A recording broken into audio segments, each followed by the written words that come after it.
sides. Walk to the top of that mountain. It doesn't just walk to the top of that mountain. 4 times the size.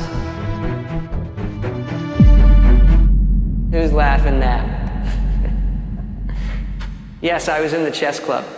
That meaningless scribble was my attempt to introduce the Bethesda Formula, a design philosophy that will stay relevant throughout this whole video as we explore how the different changes Bethesda made to their games over the years eventually led to the Bethesda we all know and today. Bethesda is a beloved game company, responsible for some of the most successful and influential games of all time. But there's no denying that the behemoth behind Skyrim has gone a little downhill 15 years and 16 Skyrim releases later. To get the full picture, I'll take you on a journey as we explore the entire history of the Elder Scrolls along with some other Bethesda titles, going all the way back to Arena, and how all of it led to this, and why I believe it started here with Oblivion. So the story starts in 1986. Bethesda Softworks, known for its bangers like Wayne Gretzky Hockey and Hockey League Simulator. All is well until one day, one of them goes, "Hey, so, like for our next game, what if we, instead of hockey sticks, we'll have like swords, And instead of just like sweaty men, we'll have sweaty women as well. Alright, keep going. And we'll make them as naked as possible. You son of a bitch, I'm in! The boys channeled their love for tabletop RPGs into creating the world of Tamriel. Arena was originally supposed to be this arena game. You would travel to different arenas, fighting other teams, fighting your way to the top, eventually becoming grand champion in the capital, the Imperial City. But they also added some side activities just for fun, some RPG-styled side activities like dungeons and side quests. This turned out to be a lot more interesting than fast traveling from arena to arena. A little fun fact, the game wasn't supposed to be called Arena at all, but they just spent all of their remaining money on shipping and promotion, so they kind of just had to roll with it, even though the game has nothing to do with arenas anymore. No gladiator fighting. It was probably something like this. Okay, so what I'm hearing, John, is that the game has nothing to do with arenas anymore. Yup, nothing at all. Well, good we didn't spend our last money on 3,000 retail boxes and promotional posters, huh? It's not printed yet, right? About that.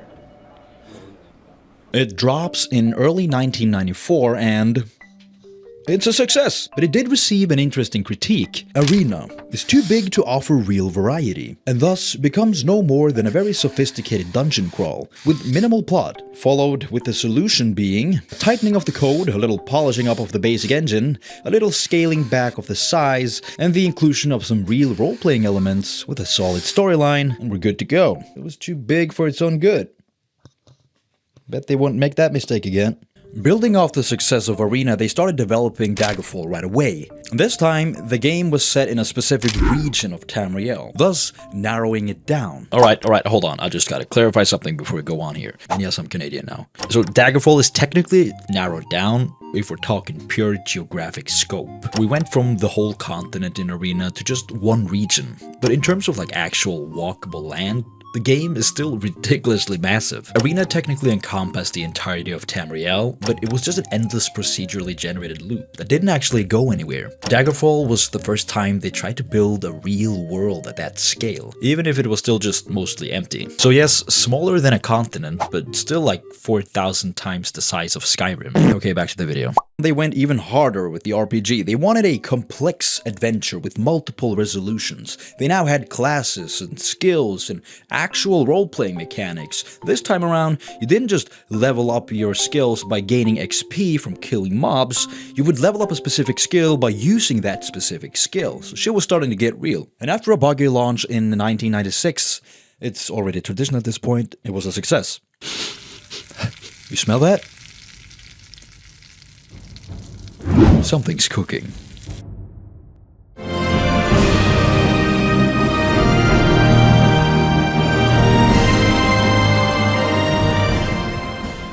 they'd really done it this time. A fully fledged 3D world filled to the brim with everything it needed to become one of the best RPGs of its time. With classes, spells, and factions, and dice roll combat so you can now miss your attacks. And it also doesn't have the month Morningstar. It was an oversight by the devs, so Morrowind only has like 11 months. This time your build and stats really mattered. You would have to put a lot of thought and effort into your stats, or you'd be pretty much useless. Well, is the fighting fun at least? Because that looks really boring there. Well, not really. That's one of the drawbacks. And it will take so long to finish the game, you might not care long enough to see the end.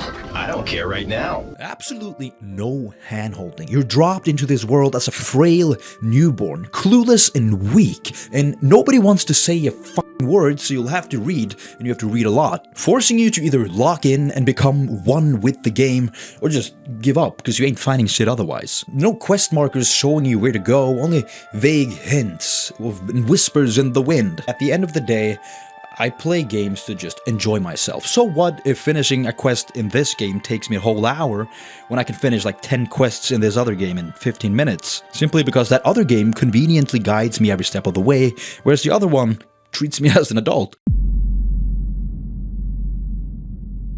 So Bethesda has just shipped Morrowind. Critics love it, RPG fans love it, the game is doing well. But Bethesda also notices something. Despite all the love from the fans, a lot of players also bounced off it. Not because the game was bad, but it required a lot of patience, and it was very unforgiving. You had to read walls of dialogue, and you had to interpret directions like head north past the Dwemer ruins until you see a fork in the road. And you would constantly die because the dice roll said no, there's too many choices, too many options. What do I put where? I just want to press a key and kill. I just want my sword to hit when I see it hit. And for some, that type of friction is exactly what makes RPG games magical. But for a lot of other people, dare I say casuals, it's just a little boring. Bethesda, like any other game studio who wants to grow and make money, took that seriously. So when development started on Oblivion, they didn't want to abandon this massive open RPG world, but they wanted to make it more accessible. Do I stand here? Is that dramatic? And this is where the design philosophy truly shifts. Quest markers appears, you always know where to go.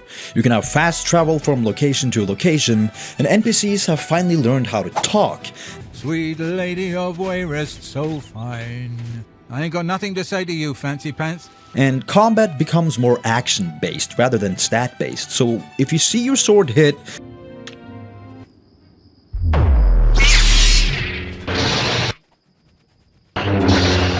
it hits. End of discussion. NPC schedules are expanded through Radiant AI and NPCs that you can interact with. Hello.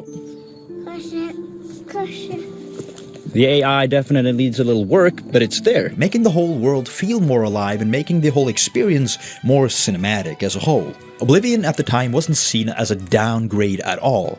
Maybe by some of the hardcore OG fans, but to most, the game was a technological leap. The forests, the lighting, the scale of the world in general. This was mind-blowing in 2006. And suddenly, the very RPG idea that felt somewhat niche felt like something anyone could play, and everyone could play. Even 8-year-old me played the shit out of Oblivion. If that made you feel old, I'm sorry. With the addition of voiced NPCs, which were a blessing to our ears and truly felt like the missing piece to make the world truly come alive. It's a double-edged sword in many ways.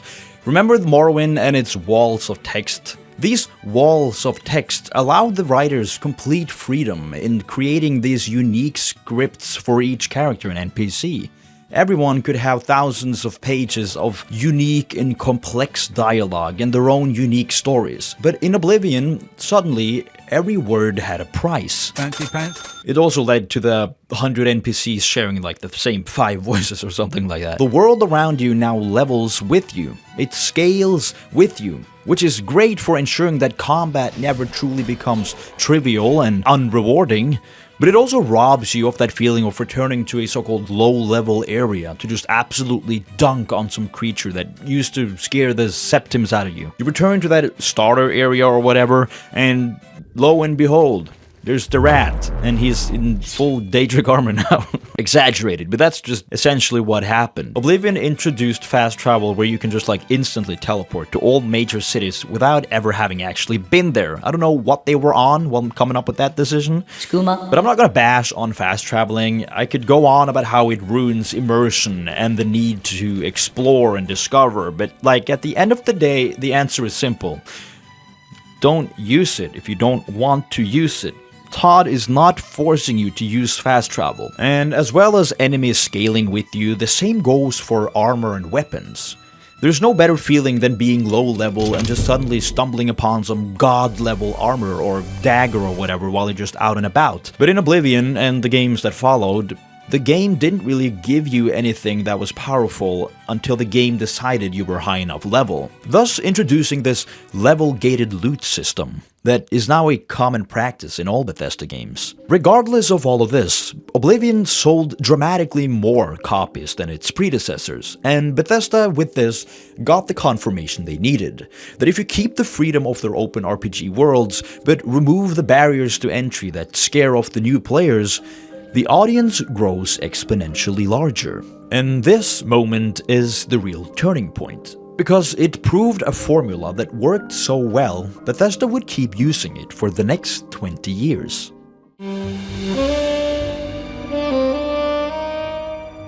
At this point, we should probably define what this Bethesda Formula is, because people throw that phrase around a lot, but it's rarely broken down clearly. Here's what makes a Bethesda game feel like they do. Number 1, bugs. I'm just kidding. The Bethesda Formula is essentially 4 design pillars working together. Working together is very important. You will remember that.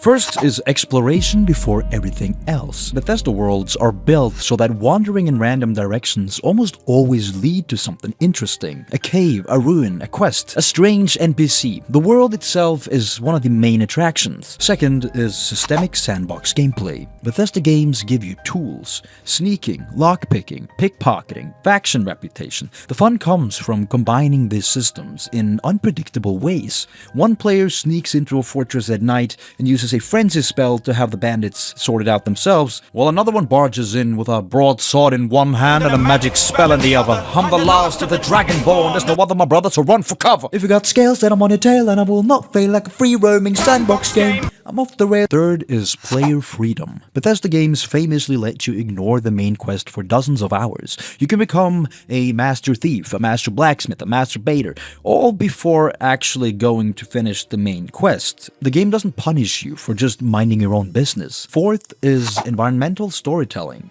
Bethesda worlds are filled with little scenes, skeletons clutching journals, abandoned campsites, ruined towers that quietly tell stories without needing any dialogue. And all of these elements existed before Oblivion, but when Todd Howard saw how much that line went up, he tattooed that formula on his butt cheek.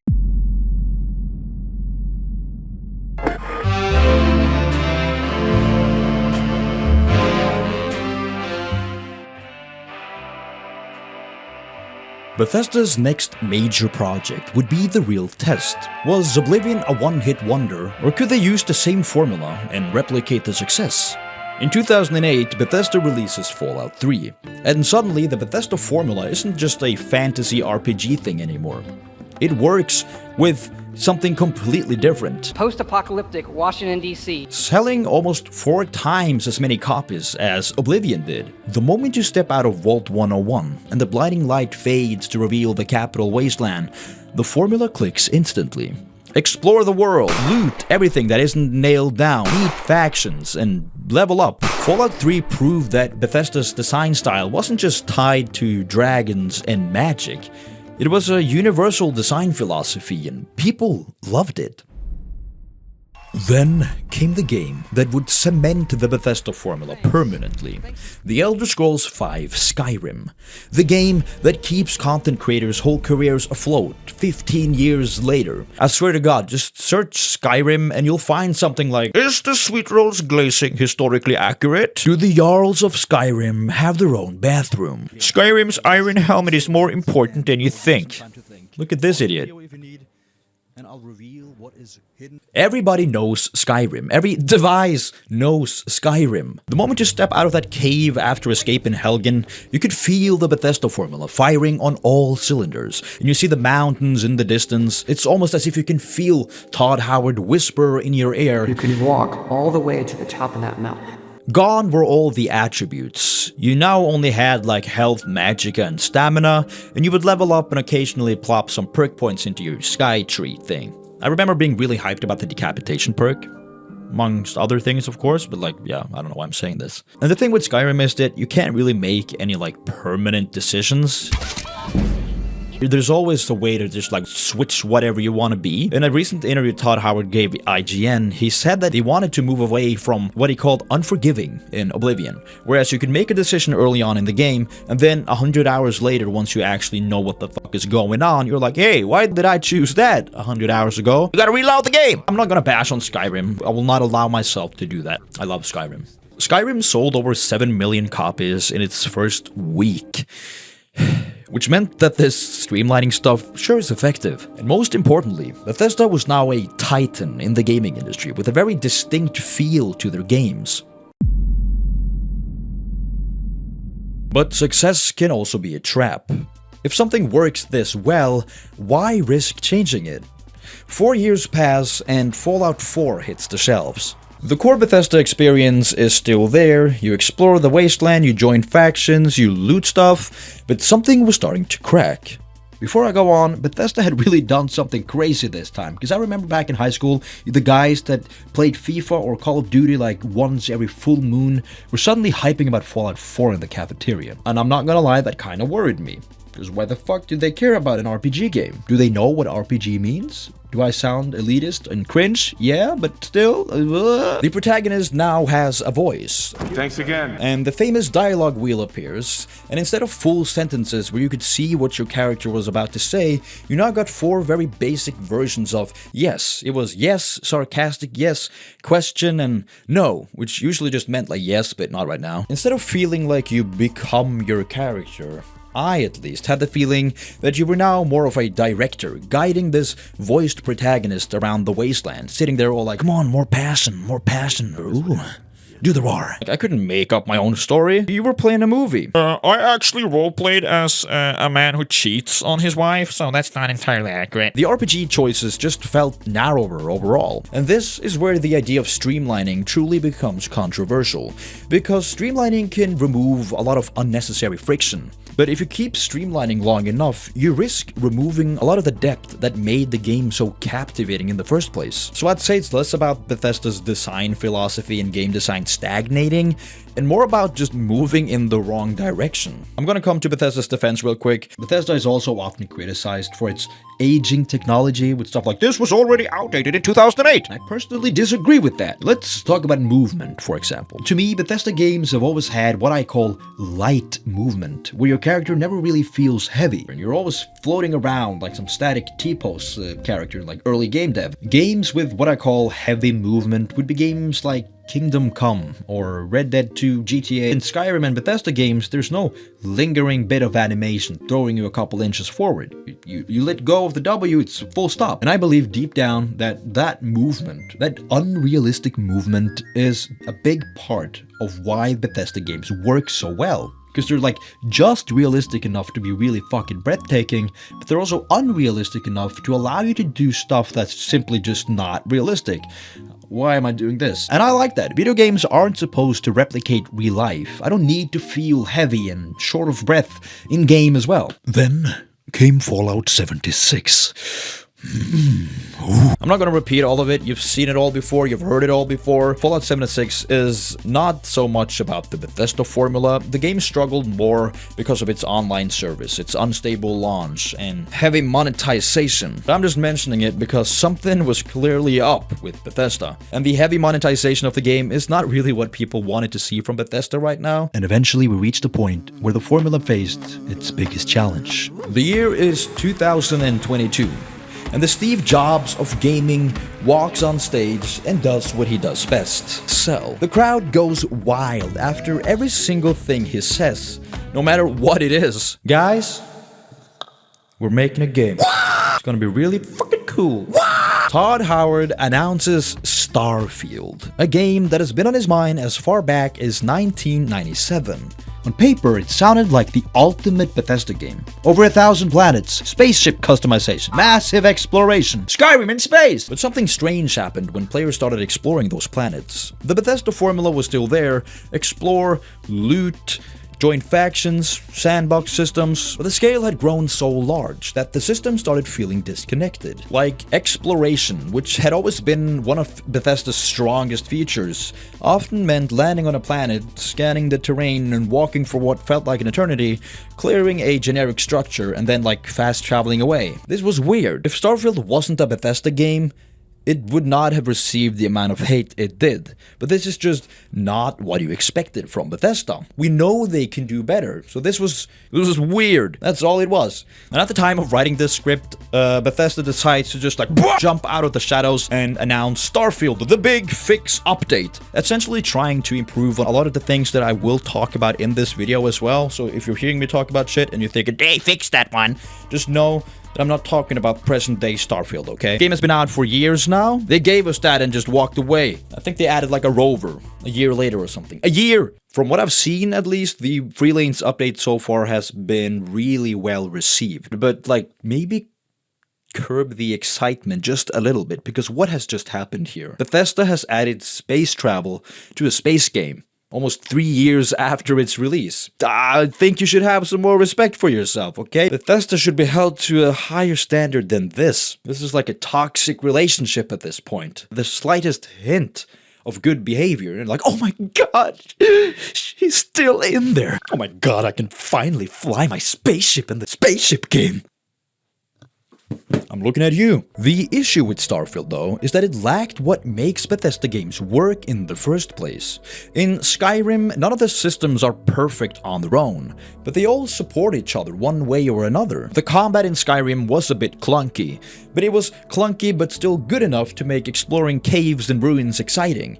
The role-playing mechanics of Skyrim aren't necessarily the deepest in the world, but they were enough to make combat and exploration feel meaningful. Everything fed into everything else, and that's what made the whole experience just work. No, I can't say that. Everything fed into everything else, and that's just... Okay, I fucked myself up with it. Todd Howard is inside me, isn't he? The combat in Starfield is okay. The exploration is okay. But when you combine that with huge procedural worlds, it starts feeling like quantity replaced the handcrafted quality that made Bethesda games so special. If you give me 100 hours of handcrafted content, I'll spend 200 hours exploring all of it.